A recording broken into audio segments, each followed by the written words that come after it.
Grabe, nakakagulat ito. Bakit tila walang tao? Bakit tila basketball court lang?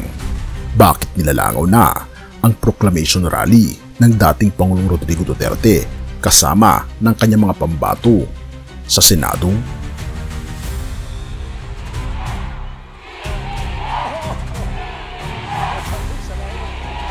Ito po, ating mga kandidato para sa Senado. Mabuhay po ang Alyansa sa Bagong Pilipinas!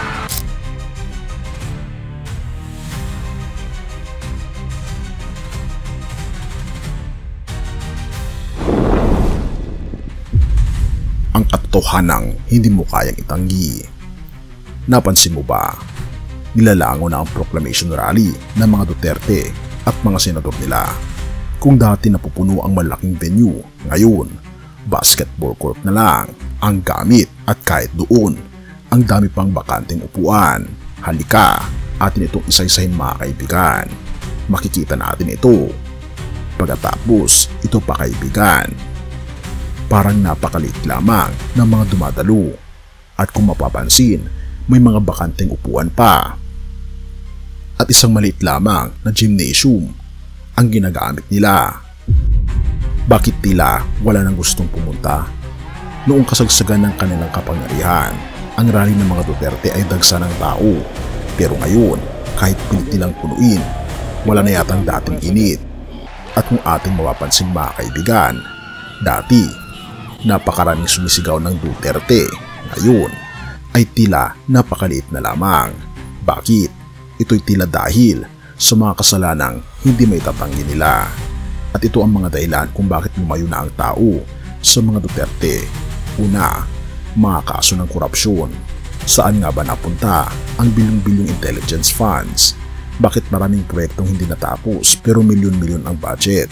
Unti-unti nang lumalabas ang mga anomalya na pilit na itinatago noon. Idagdag mo pa rito ang kamalintunaan ng war on drugs. Pinangako nilang lilinisin ang Pilipinas sa droga, pero bakit maraming malalaking drug lord ang hindi man lang nakasuhan masyado? Sino lang ba ang napatay? Ang mahihirap, ang maliliit, habang ang malalaking isda nakalaya at nakinabang. Ito pa ay pasabog ni Lacson na may pinalayang drug lord daw sa panahon ni Duterte. Pangatlo ang pagyuko sa China.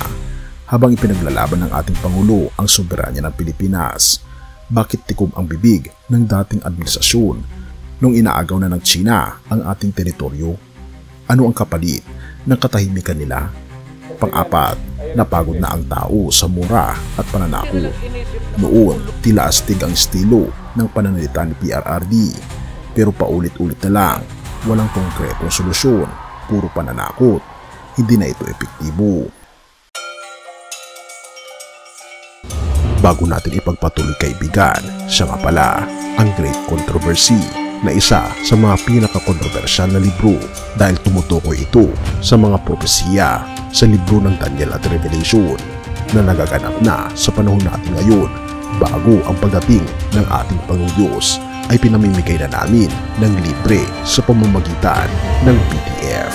At ito ay nasa limited lamang na panahon, kaya i-click mo sa description sa baba upang ma-avail mo kaibigan ang napaka-importanteng libro ito na magbubukas sa iyo sa mas maliwanag mong hinaharap. Purihin ang ating Panginoong Diyos at tayo magpatuloy.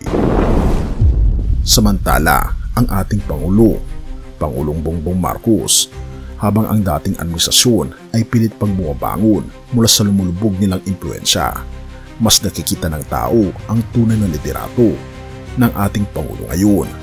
Kung ating mapapansin, sa mga rally proclamation ni PBBM kasama ng kanyang mga potensyal na mga senador, mapapansin natin na talaga namang napakaraming mga tao, hindi mahulog ang karayom at tila mas dumami pa ang sumisigaw ng PBBM dahil nakikita nila ang malaking pagbabago sa ating bansa. Ating pagtingnan ang mga rallying ito.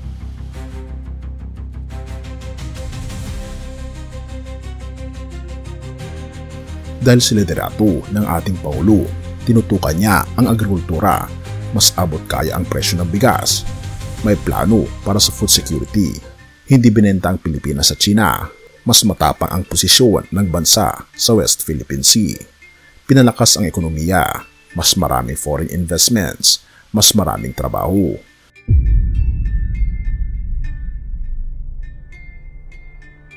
Kaya kung ating makikita mga kaibigan, napakalaki na ng discrepancy ng popularidad ng dating Pangulong Duterte sa Pangulo natin ngayon na si Pangulong Bongbong Marcos. Ang tanong ay, ano nga ba ang nangyari? Bakit lumulubog na ang mga Duterte? Kaibigan, ang Pilipinas ngayon ay nasa bagong direksyon.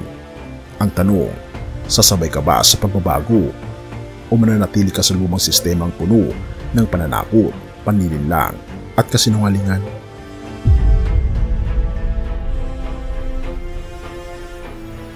Mateo 24 verses 4-5. Huwag ninyong itulot na kayo'y malinlang ninuman, sapagkat marami ang darating sa aking pangalan na magsasabing ako ang Kristo, at ililigaw nila ang marami. Sa ating mundo ngayon, marami ang nag-aangking tagapagligtas, tagapagtanggol ng bayan, at tunay na lider. Pero ang sabi ni Jesus, mag-ingat kayo, huwag kayong padaya. Bakit? Dahil hindi lahat ng malakas magsalita ay may dalang katotohanan. Ang tunay na lider, kaibigan, ay hindi nananakot, hindi nakakalat ng kasinungalingan, at hindi ginagamit ang kapangyarihan para sa pansariling interes. Ang ating Panginoon Jesus, ang tunay na pinuno, siya ang hari ng mga hari. Hindi siya naghari sa pamagitan ng dahas, hindi sa pamagitan ng pag-ibig, pagpapatawad, at sakripisyo sa krus. Marami sa mundo ang naghahangad ng kapangyarihan, pero ang ating Panginoon Jesus, nagpakababa siya upang paglingkuran tayo.